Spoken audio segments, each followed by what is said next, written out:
Bonjour à tous, je m'appelle Maxime Le Bouteiller, je suis un coordinateur de parents d'intention de GPA.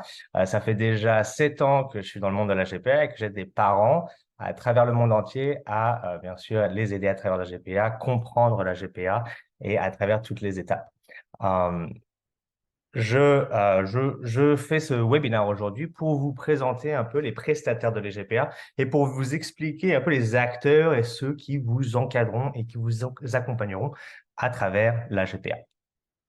Alors, on va commencer par les différents prestataires. Alors, il y a la clinique de fertilité, il y a l'agence mère porteuse, l'agence d'entiercement, les avocats, bien sûr, et d'autres personnes qui vont jouer un rôle dans cette aventure. Qui sont connectés à la clinique, il y a d'autres. Donc, l'AGPA est un parcours long et complexe. Plusieurs prestataires seront nécessaires au bon fonctionnement de votre projet.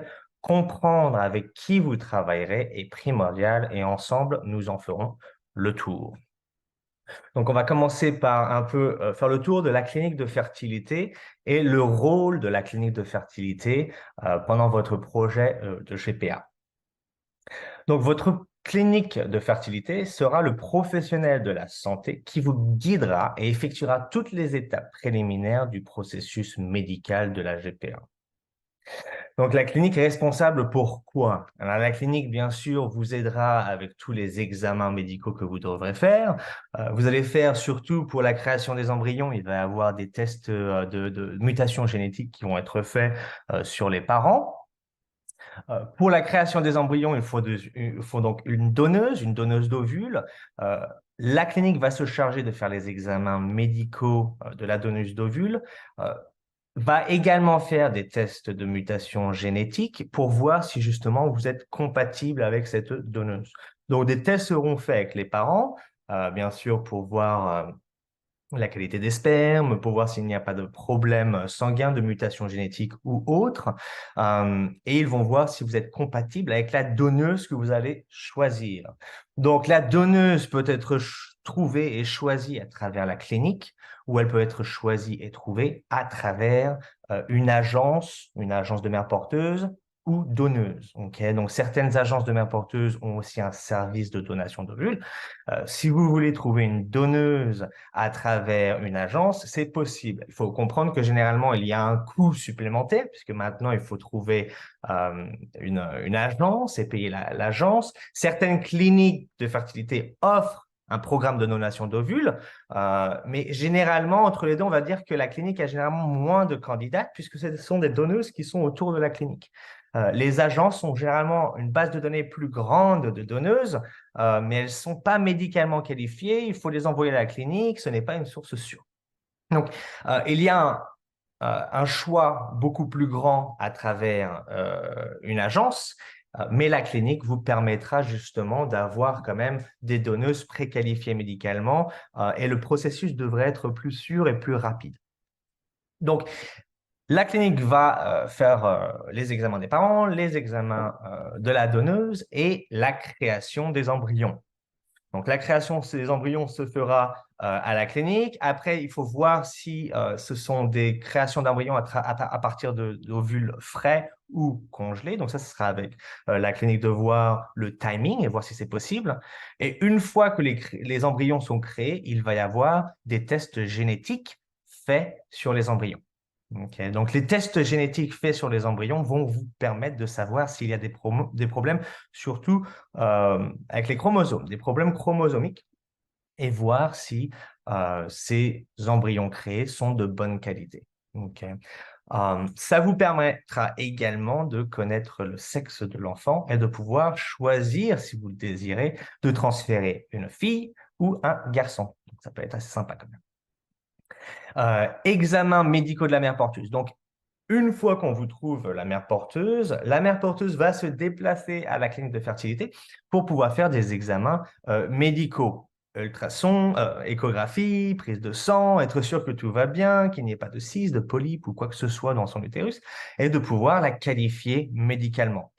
La clinique va également, bien sûr, prévoir, organiser, planifier le traitement, le protocole de traitement de la mère porteuse pour pouvoir se préparer au transfert. Et quand la mère porteuse est prête à transférer l'embryon, elle se déplace à la clinique avec son compagnon pour faire le transfert, et la clinique fait le transfert et se charge après de faire la confirmation de grossesse avec des tests de grossesse et autres.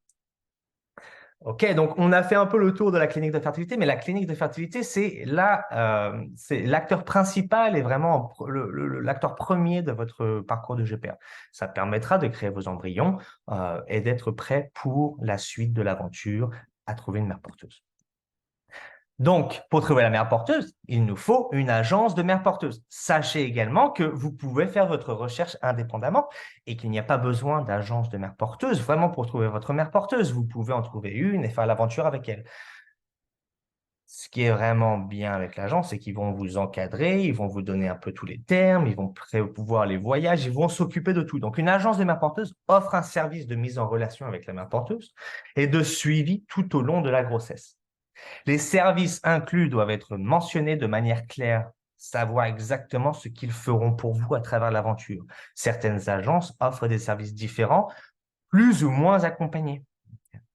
Certains de leurs services sont donc le recrutement de la porteuse potentielle, bien sûr, être sûr qu'ils font des bons screenings, okay, qu'ils vont vraiment faire du recrutement en regardant s'il y a un bon soutien environnemental, des tests.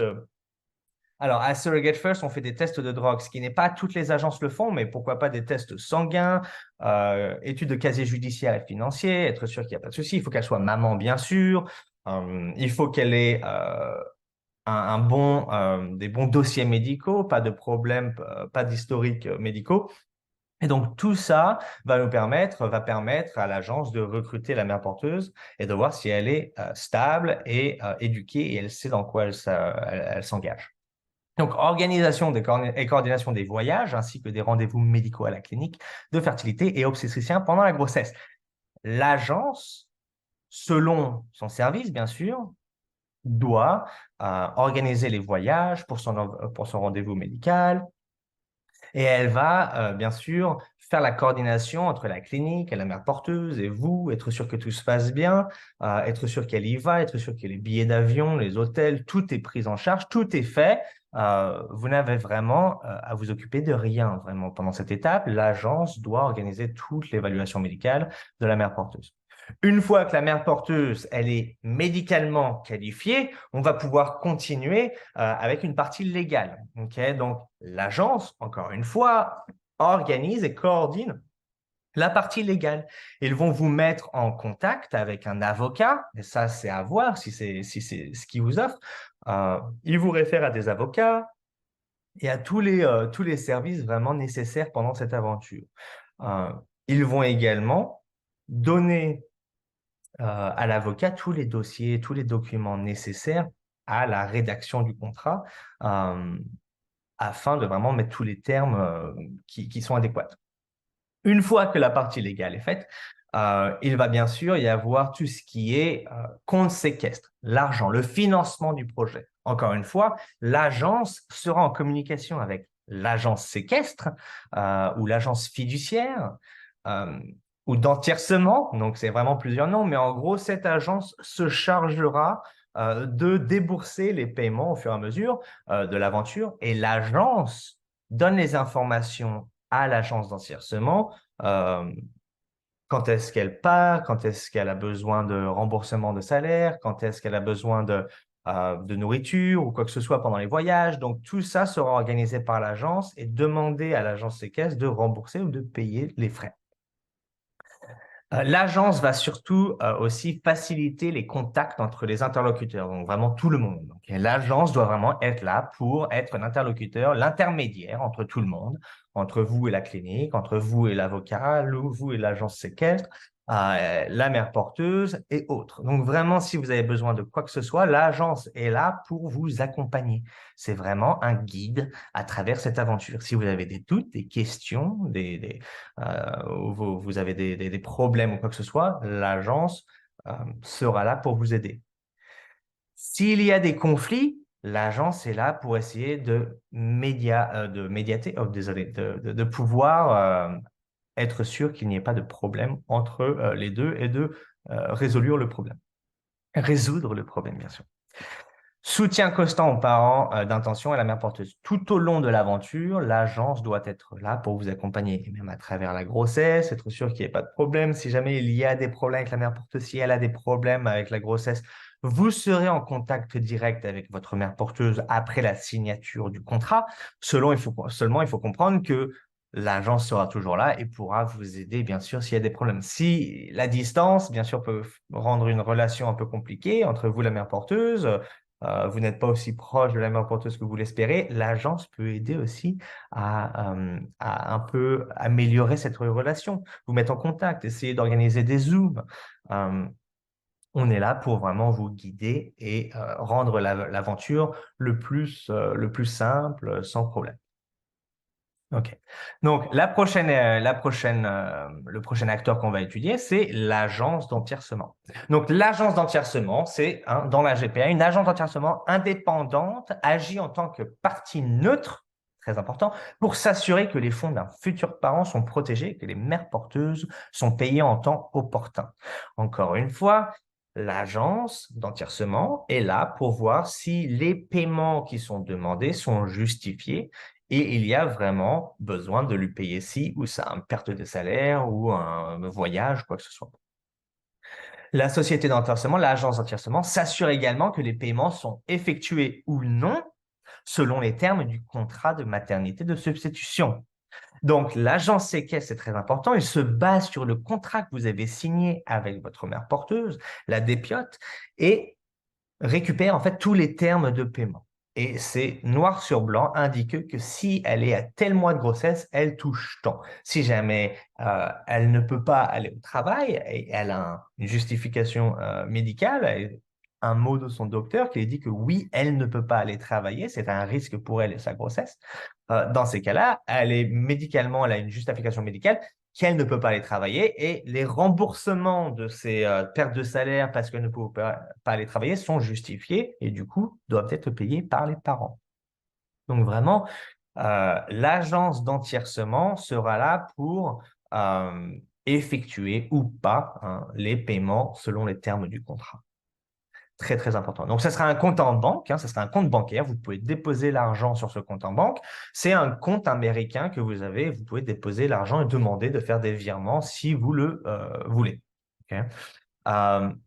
Certaines agences d'entiercement ne peuvent envoyer que des chèques ou que des virements d'argent. D'autres offrent la possibilité d'utiliser une carte de crédit. Pas toutes. Okay. Donc, certaines agences ont plus d'options de paiement et nous permet un peu de payer plus qu'une chose ou de pouvoir payer peut-être un billet d'avion parce qu'on ne peut payer qu'avec une carte et pas de chèque ou de transfert, bien sûr. Donc, carte pour le billet d'avion, pour l'hôtel, Expedia et tout ça, tout ça. Donc, vraiment, certaines agences offrent un peu plus d'options. Ils vont effectuer les paiements selon le contrat de GPA. Encore une fois, vraiment, vraiment important. Ils font les virements selon les termes du contrat.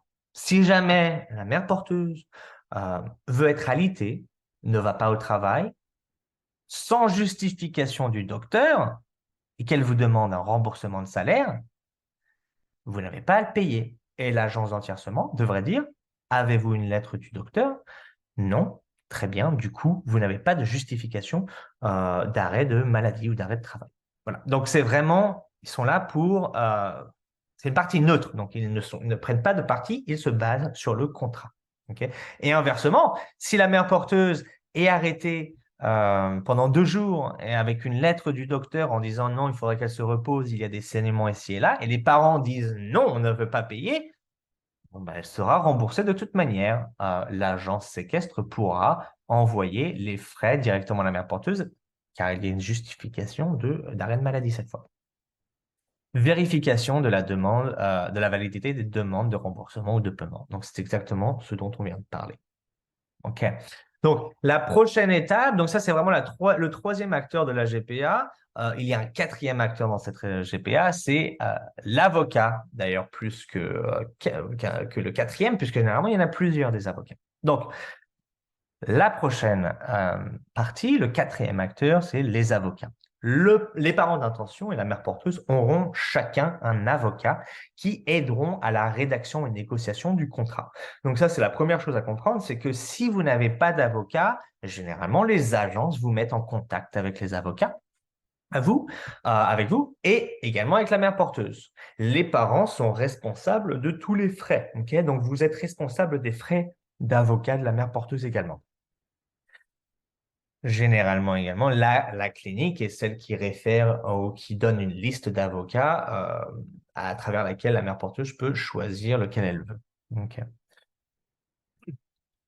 Les avocats sont utiles également pour les étapes suivantes. Donc, une fois enceinte, un avocat sera nécessaire pour toutes les démarches administratives de l'enfant. Donc ça, c'est à comprendre que pour vous, pour vos parties légales, pour la mère porteuse, elle aura généralement un avocat qui aide à la négociation du contrat. Pour votre avocat, vous pouvez choisir un avocat qui généralement, bien sûr, rédige le contrat, mais qui pourra aussi faire la partie légale de votre enfant. Parfois, les avocats qui font la rédaction préfèrent qu'un autre avocat, puisqu'ils ils n'ont pas de licence dans l'État où elle va accoucher, préfèrent qu'un autre avocat prenne le relais pour toutes les parties légales de l'enfant. Donc, pendant la grossesse, un avocat sera utile pour faire toutes les démarches administratives. Entre 14 et 20 semaines de grossesse, pour les États qui l'autorisent, un pre-birth order sera nécessaire ou possible de créer. L'avocat que vous avez sélectionné pourra créer ce pre-birth order et ce pre-birth order créé entre 14 et 20 semaines de grossesse pourra vous donner tous les droits sur l'enfant avant la grossesse, avant l'accouchement, mais à l'accouchement également, à l'hôpital. L'hôpital sait que vous avez tous les droits sur l'enfant, vous êtes les parents de l'enfant, vous avez accès à l'enfant et quand l'enfant est prêt à sortir de l'hôpital, vous le sortez. Vous êtes les parents légaux de l'enfant. La seule chose que le pre-birth order ne fait pas, c'est de mettre vos noms sur le certificat de naissance. Généralement, donc, il y a un post-birth order qui sera créé. Le post-birth order sera créé généralement 2 jours après la grossesse par le même avocat qui a créé le pre-birth order. Et ce post-birth order mettra vos noms sur le certificat de naissance. Le certificat de naissance sera généralement reçu 10 jours après la naissance et vous pourrez demander ensuite des apostilles, donc des certificats de naissance traduits en français obtenus des États-Unis et on pourra faire la transcription des documents en France. Donc ça, c'est pour le retour en France. Généralement, des apostilles sont demandées. Aux avocats. Les avocats pourront vous aider avec ça. Donc, les démarches administratives et légales à faire après la grossesse seront prises en charge par cet avocat. À voir si l'avocat vous aide également avec le passeport. Ce n'est pas toujours le cas. Les passeports peuvent être parfois la responsabilité des parents ou avec un peu d'aide de l'agence. Ou alors, l'agence peut vous introduire avec une agence de passeport, d'expédition de passeport. Donc, à voir exactement ce qui sera possible de faire, mais le passeport sera créé dans les 3 semaines, on va dire, après la naissance. Donc, ça met du temps. On fait la demande de passeport généralement juste après qu'on reçoit le certificat de naissance et le passeport mettra un certain temps. Donc, votre avocat pourra vous aider avec certains documents, mais c'est généralement la responsabilité des parents. Okay? Donc, le passeport, il faut un document à remplir, des photos d'identité de votre enfant, un chèque à faire et le certificat de naissance. Donc, c'est vraiment pas difficile. L'agence peut aussi être là pour vous indiquer un peu les différents points, vous donner les instructions un peu pour la création du passeport. Voilà, donc pour aujourd'hui, c'est tout. Je voulais vraiment vous faire le tour de tous les acteurs de la GPA. Il y en a d'autres qui seront là, comme euh, tout ce qui est pour congeler les embryons et pour les storer, vous savez, pour les garder congelés. Il y a d'autres acteurs qui seront là pour vous aider, qui sont en contact avec la clinique. La clinique, après 1 an d'avoir gardé les embryons, généralement, envoient les embryons congelés dans dans une banque de cryocongélation et qui pourront les garder pendant des années et des années. Donc, il y a d'autres acteurs qui viendront en jeu, mais ce sont les quatre acteurs principaux. Ok. L'agence mère porteuse, la clinique, les avocats et l'agence d'entiercement. Donc, c'était un plaisir de pouvoir vous donner toutes ces informations, de vous éduquer autant que je peux, mais j'en ferai plus. Toutes les 2 semaines, je vais faire des webinaires et on se verra plus tard pour le prochain webinaire. À très vite. Merci. Au revoir.